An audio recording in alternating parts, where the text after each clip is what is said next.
అండి, ఇది ball chain, ఇది స్టోన్లెస్ చైన్. ఈ బాల్ చైన్ వచ్చేసి 10 మీటర్స్ పడుతుంది.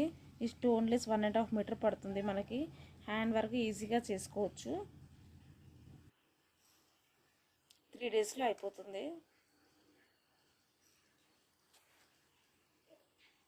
చాలా బాగుంటుంది, సింపుల్గా వర్క్ ఈజీగా చేసుకోవచ్చు.